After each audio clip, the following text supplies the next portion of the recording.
जय हिंद प्यारे बच्चों। आपका हमारे इस चैनल में स्वागत है और उम्मीद है हमारी व्याख्या आपको पसंद आ रही होगी।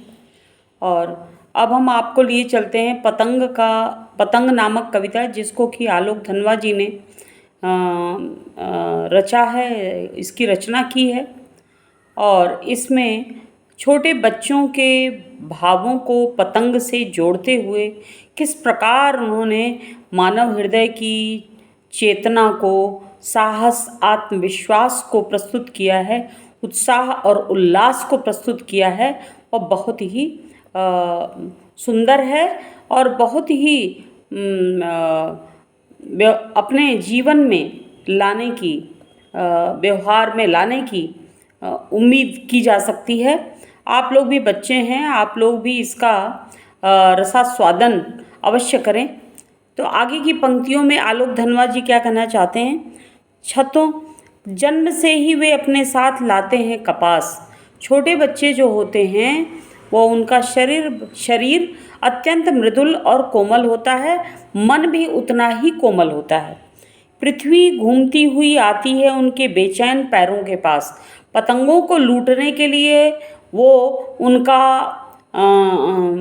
उनका पूरा चेहरा,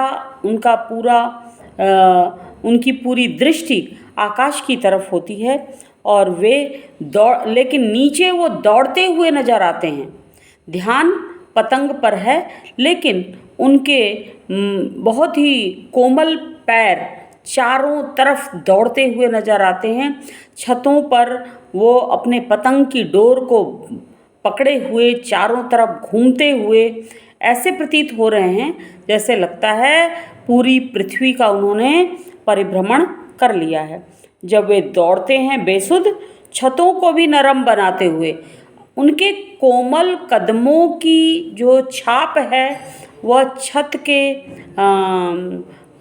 वो जो है बहुत ही दृढ़ छतों की कठोरता को उन्होंने अपने मुलायमियत में परिवर्तित कर लिया। अत्यंत अपने पैरों की कोमलता की छाप छोड़कर छतों को भी उन्होंने कैसा बना दिया? अति कोमल बना दिया, नरम बना दिया। और दिशाओं को मृदंग की तरह बजाते हुए चारों तरफ किलकारियाँ और चारों तरफ सीटियाँ बज रही हैं। और मृदंग एक ऐसा वाद्य यंत्र होता है, ढोलक की भांति होता है, जो कि धम-धम की आवाज़ उसमें होती है। तो जब बच्चे छतों पर पतंग की डोर के साथ चारों तरफ नाच रहे होते हैं तो उनके कदमों की छाप, उनके कदमों की छाप से वह छत कोमल हो जाती है और उनके कदमों के थाप से, ध्वनि से ऐसा लगता है जैसे कि मृदंग कहीं बजाया जा रहा हो। यह उनके उल्लास और उनके हर्षोल्लास के भाव को वह प्रस्तुत करता है। जब वे पेंग भरते हुए चले आते हैं और कभी कभी तो एक छत से दूसरे छत पर जब वो भागते हैं, अपने कदमों को बहुत लंबा करते हुए, लांघते हुए एक छत से दूसरी छत पर लांघ जाते हैं, अपने पेंग यानी कदमों को बढ़ाते हुए आगे भागते नजर आते हैं।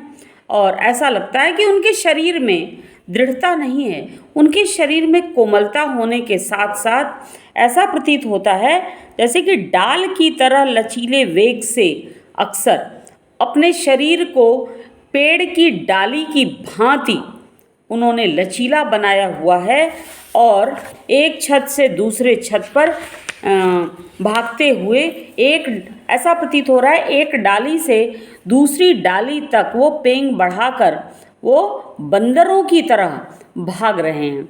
छतों के खतरनाक किनारों तक एक छत के बाद दूसरे छत पर भागते हुए उनके बहुत ही खतरनाक किनारों पर यानी खुली छतों के किनारे तक वो बड़े उल्लास भाव के साथ भागते नजर आते हैं, जो कि उनके पूरे शरीर को, हृदय को रोमांचित कर देता है।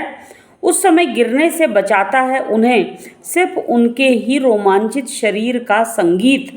उनके हृदय में वह जो पतंग को पाने और अपने पतंग की उड़ान को ऊंचा करने का जो भाव जागृत होता है, जो संगीत जागृत होती है, वही रोमांचकारी चेतना उन्हें छतों से नीचे गिरने से बचा देती है।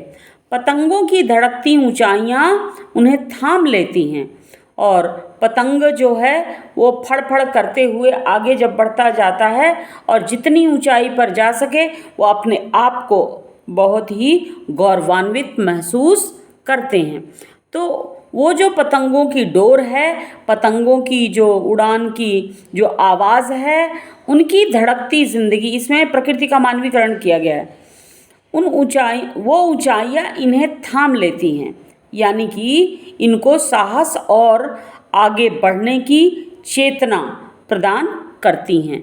महज एक धागे के सहारे, सिर्फ एक धागे के माने एक डोर के सहारे ही वो बहुत कुछ अपने आंतरिक व्यक्तित्व में सीख लेते हैं और अपने क्योंकि आजीवन ये साहस, उल्लास, कुछ कर गुजरने की चाहत और दृढ़ता और रोमांचकारी चेतना, ये सभी चेतनाएं उन्हें आजीवन काम आती हैं। पतंगों के साथ साथ वे भी उड़ रहे हैं।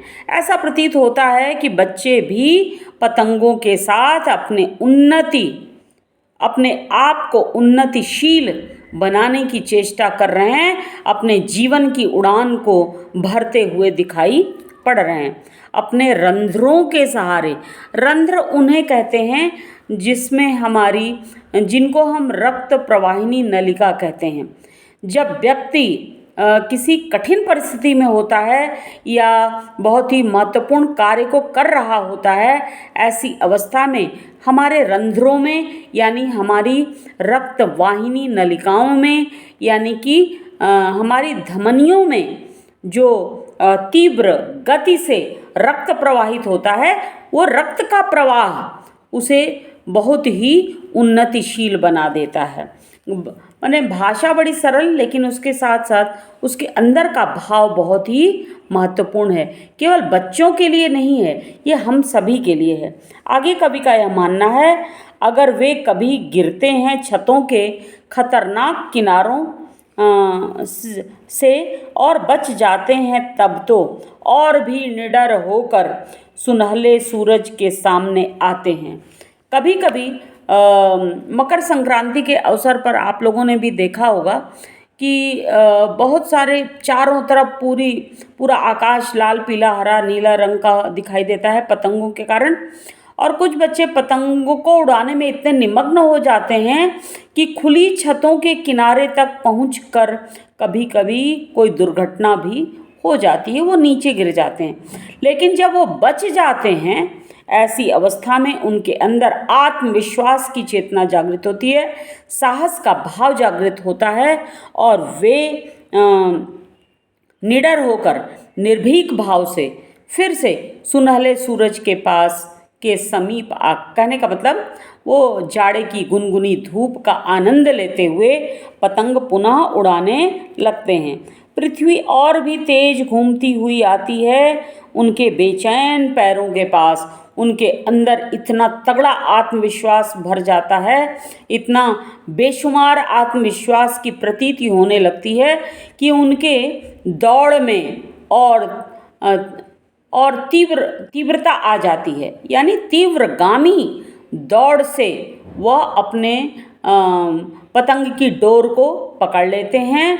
अगर कोई पतंग कट जाती है तो कटी हुई पतंग की डोर को पकड़कर बहुत ही हर्षोल्लास से परिपूरित होते हैं। इस प्रकार आलोक धनवा जी ने इस कविता को प्रस्तुत करके पूरे इस संसार के सभी बालकों में और युवा वर्ग के तमाम लोगों के हृदय में साहस, उत्साह, आत्मविश्वास, कठिनाइयों से खेलने की चाहत, यानी जंगल में मंगल मनाना, खतरों से खेलने का भाव वो जागृत करना चाहते हैं।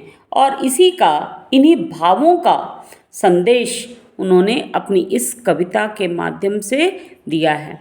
इस कविता के काव्यगत सौंदर्य की बात करें तो इसमें कई प्रकार के, देखिए इसमें एक तरीके का ये है कि प्रसाद गुण है, गुण की बात करें तो, और दूसरा भाषा अत्यंत सरल सहज है और चित्रात्मक भाषा शैली का प्रयोग किया गया। तीसरा, इसमें मानवीकरण अलंकार के साथ साथ इसमें पुनरुक्ति प्रकाश अलंकार, अनुप्रास अलंकार, इन सभी अलंकारों का सुंदर भाव आप देख सकते हैं और इसका प्रयोग कर सकते हैं। तो इस प्रकार ये पतंग नामक कविता आपके सामने मैंने समाप्त की। यदि आपको यह कविता की व्याख्या अच्छी लगी हो तो हमारे चैनल को सब्सक्राइब करिएगा और इसे लाइक अवश्य कीजिएगा। धन्यवाद।